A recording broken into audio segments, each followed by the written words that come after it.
پێغەمبەری خوا فەرمێ صلى الله عليه وسلم ليبلغن هذا الأمر ما بلغ الليل والنهار ولا يترك الله بيت مدر ولا وبر إلا أدخله الله هذا الدين. مزيانيكي خوش خواي قورا أو ديني خوي أجينة هر شوينك روج وشو بيبروا واتا هر شوينك روجي لسر هلبي روج بي بقى وشو بي بقى روناچی و تاریکی پێی بگات خوای گەورە ئەو دینەی دەگەێنێتە ئەو شوێنە و خوای گەورە ڕۆژێک دێ دوای لێ دەکات هیچ ماڵێک نامێنێ لە دەشت بێ لە شار بێ لە هەر شوێنێکا جێگیر بێ ئیلا خوای گەورە ئەو دینە دەخاتە ناو ئەو ماڵەوە خوای گەورە ئەو دینەی خۆی بەڵاو دەکاتەوە. ئەمە وعدی پێغەمبەری خوایە صلی الله عليه وسلم. بێدینێک غیر مسلمانێکی وەکو پۆتین بینیمان هەمومان کە ئەڵێ صحیحی بوخاری کە حەدیثی پێغەمبەری خوایە صلی الله عليه وسلم کە دینی محەممەدە صلی الله عليه وسلم بام بێدینەکان بە خەم و خەفەتەوە بمرن. صحیحی بوخاری بکەنە زمانی ڕووسی هەڵی وەریگەڕێن بۆ زمانی ڕووسی ئەمجا بەڵاوی بکەنەوە بە بەلاش خوا و دینە سەرەخەت. کەسێک بێدین بێ بڵێ صحیحی بوخاری بەڵاو بکەنەوە بە زمانی ڕووسی با خەڵکی بیخوێنێتەوە. خوا ئەو دینە دەگەێنێتە هەموو شوێنێک لە ڕێی تۆڕە کۆمەڵایەتەکان و ئەمڕۆ ئەو دینە گەیشتۆتە هەموو شوێنێک هەموو ماڵێک. جا بۆیە خوای گەورە دەفەرمێ قل موتوا بغیظیکم بە خەم و خەفەت و مەراقەوە بمرن ئەی بێدینەکان.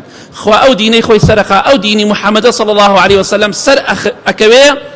ئێستا حالێن ئیحسا و ژمێرایی کراوە ئەڵێ ناوی محەممەد صلی الله عليه وسلم لە جیهاندا ئێستا 133 ملیۆنی تێپەڕان.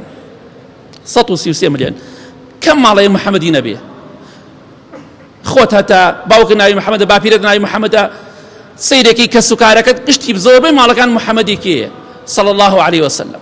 بۆیە دینی محەممەد صلی الله عليه وسلم بەڕێزە وەڕەفەعنا لەکە ذیکرەک خوای گەورە محەممەدی صلی الله عليه وسلم بە گەورە داناوە بەرزی کردوتەوە. ناوی محەممەد صلی الله عليه وسلم ئێستا لەسەر زەویە یەکەم ناوە 133 ملیۆنی تێپەڕاندووە. ئەوە دینی محەممەد صلی الله عليه وسلم بە قسەی ئێوەی بێدین دینی محەممەد صلی الله عليه وسلم لاواز نابێ ئەوەشی ئیماندار بێ ڕۆژ بە ڕۆژ ئەو دینەی خوازاتە لە دڵی شیرینە بێت. بۆیە لە کۆتاییدا دەڵێم با گوێ لە شوبهە و گومانی بێدینەکان نەگرین بە ئەو دینەی خوا کە مایە سەربەرزی دنیا و قیامەتی ئێمە دەستی پێوە بگرین بەری نەدەین خوا لە دنیا و قیامەت سەربەرزمان دەکا. بمان کوژن دەڕۆین بۆ بەهەشت ئینشاءالله. ئەوەشی بمان کوژێ بێدین بێ بۆ ئاگری دۆزەخ دەڕوا کەواتە خەم مەخۆ ئەم ژیانە کۆتایی پێ دێ.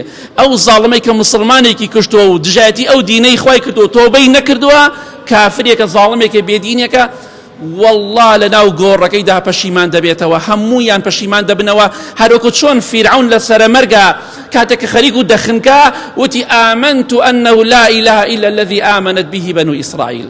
ئیمانم هەیە ئیمانم هێنا بەو خوایەی کە بەنی ئیسرائیل و موسا دەیپەرستێ سەلامی خوای لەسەر بێ. ئێستا من مسلمانم وأنا من المسلمين بەڵام خوا لێی وەرنەگرت چونکە لە سەرەمەرگا بوو. هەمووتان وەکو فیرعون پەشیمان دەبنەوە لە دنیاە دوای مردنتانی یەکسەر مباشر. بۆیە بێدینی بەڵاو مەکەنەوە بگەڕێنەوە بەلای خوا دیندار بن خواپەرست بن. ئێمە خوای گەورە خاوەنی ئەو دینێ سەری دەخات ئەگەر کافرەکان و بێدینەکانش پێیان ناخۆش بێت.